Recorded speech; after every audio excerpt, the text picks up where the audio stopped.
What if I told you that the very thing that made Neil Peart one of the greatest drummers of all time is also the reason his style may not have been sustainable into his 70s?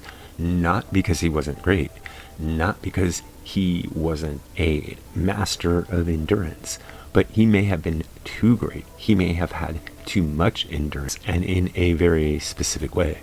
And here's the real question. Could any drummer in history play Rush's catalog at the age of 70?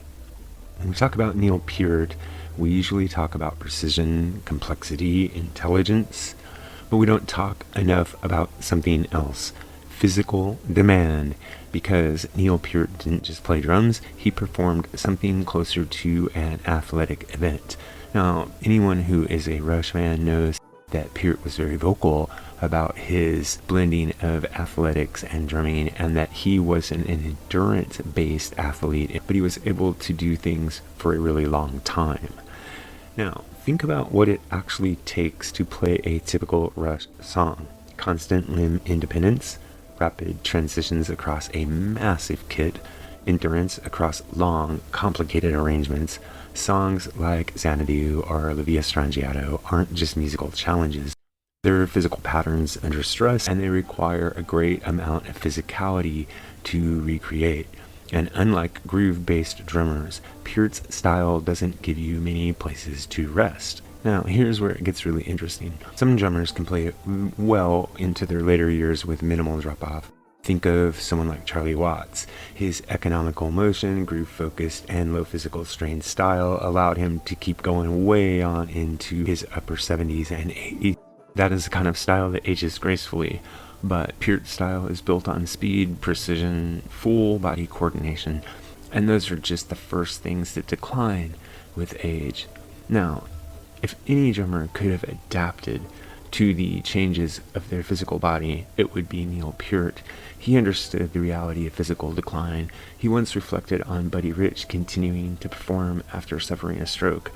Buddy Rich still struggled to play one-handed because he didn't want to give up his connection to the drums. Peart openly acknowledged that someday he would not be able to fulfill the drumming expectations he had built in Rush, and this is one reason why he decided to retire from the band. So if Neil Peart were alive right now in 2026, he would probably not even be able to perform Rush's iconic material at the level that fans expect, even if he wanted to. He could not perform his own parts the way they were written, and you couldn't change them.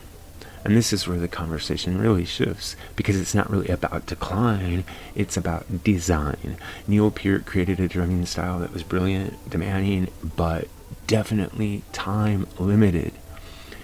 Some greatness burns at a level that can't be sustained forever, and Peart put everything he had, his entire physicality of his body and his mortal lifespan, into his drumming. Now, here's the question I want to throw out to you. Would you rather hear a simplified version of Neil Peart's drum parts in a live setting, or accept that some music can only exist at a certain level for a certain time? This has something to do with Annika Niles now stepping in for Neil Peart. While there are many people who object to this idea, my reply is even if Peart were here, he would not be able to perform at an adequate level for Rush to get back on the road. They would still need another drummer. And I don't see any way to get around this, because the beauty of Peart's drumming is that it was partially built on the ability to carry it out from a physical level. To adapt or change within the context of Rush was always possible, but to go back and play some of the old songs at an older age would probably prove to be impossible. Let me know what you think about this in the comments below. Welcome, members. Most people think that the hardest part of drumming a song Tom Sawyer is the intro groove, or maybe the pre-synth breakdown, but that's not it.